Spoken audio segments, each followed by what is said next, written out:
दिल्ली में जिस तरीके से धमाका हुआ है, इसको आप कैसे और किस तरीके से देख रहे हैं एज ए नागरिक दिल्ली वासी होने के नाते? देखिए, कई बार ऐसा होता है कि जब जब चुनाव रहता है, चुनाव के दिन ही ये घटना घट जाता है। चाहे पुलवामा हुआ, पुलवामा हुआ, एक और क्या जो चाइना का बॉर्डर है वहां हुआ, और इस तरह से दिल्ली सुरक्षित माना जाता है। डबल इंजन की सरकार है, यहाँ भाजपा की सरकार है।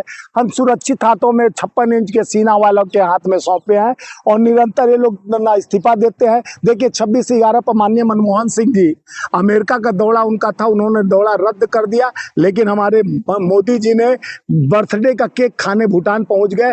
वहां से जाके 32 दांत दिखा के कहते हैं कि ये भारत बहुत सुरक्षित हाथों में है। जिस तरह से 32 दांत दिखा, आपको दिखा रहा हूं कि किस तरह से दांत दिखा रहे थे और कहते थे बड़ी भारी मन से मैं हूं, और वहां से स्पीच देते हुए बदनाम क्यों कर रहे हैं?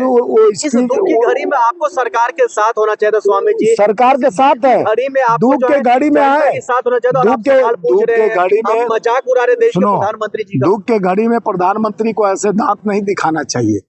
ये दुख के घड़ी में दांत दिखाने का समय नहीं है। आत्मा दर्द में होना चाहिए, चेहरे पे गमगीन होना चाहिए। जो खोया है वो न जानेगा। जिसके माँ बिलख रहे हैं, जिसके भाई बिलख रहे हैं, जिनके बच्चे बिलख रहे हैं, जो दर्द पीड़ा से बिलख रहा है, जिस तरह से एक दर्दनाक घटना हुआ है, उसके साथ 140 करोड़ देश का जनता दर्द से उनके दर्द को एहसास कर रहा है कि काश जिस तरह से दिल्ली को सुरक्षित हाथों में हम सोचते हैं। अमित शाह देखिए, अमित शाह के सुनिए, देखो ये दोगलागिरी नहीं चलेगा।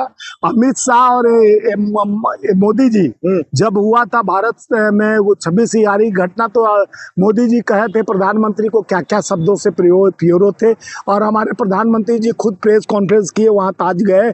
उसके बाद वहां के मुख्यमंत्री विलासराव देशमुख का इस्तीफा, शिवराज पाटिल गृह मंत्री का इस्तीफा लिया गया, और ये लोग कहते हैं हम इस्तीफा नहीं देंगे, हम तो सुरक्षित हाथों में देश दिए थे। लेकिन सुरक्षा व्यवस्था यही है कि धर्म पूछकर पहलगांव में मारा गया हमारा, अब सिंदूर तो सूखा ही नहीं, दूसरा घटना यहाँ हो गया। मोदी जी LNJP हॉस्पिटल जाते हैं, तमाम जो घायल लोग हैं उनसे मुलाकात करते हैं, उनको आश्वासन देते हैं हम कार्रवाई करेंगे। आश्वासन से नहीं होता। सुने, सुरक्षित हाथों की बात कहते हैं, गारंटी देते हैं, कहाँ सुरक्षा है? जब जब चुनाव आता है सुरक्षित देश हो जाता है।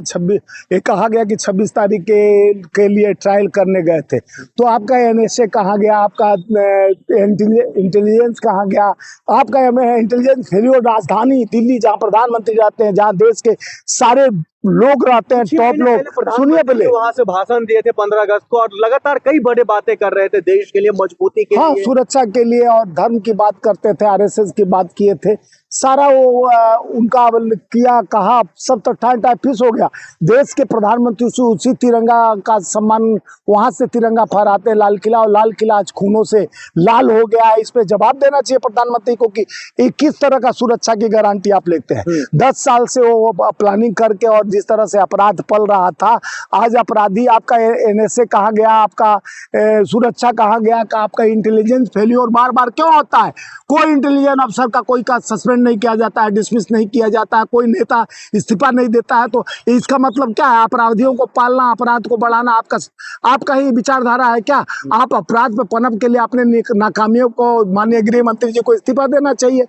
जिस तरह से कांग्रेस के 26/11 हुआ था, तो हमारे गृह मंत्री, हमारे मुख्यमंत्री इस्तीफा दिए थे, तो यहाँ भी रेखा को और उनको वो इस्तीफा दे देना चाहिए। इस्तीफा दे देना क्यों नहीं देना चाहिए? जब आपके क्षेत्र में, आपके विधान यानी आपके कार्य क्षेत्र में हो निर्मम लोगों की मौत हो गई, 13 लोग का बाल बच्चे, माँ बहन भाई निहंग हो गए बेचारे, रो रो के दर्द और पीड़ा उनका जाके देखिए।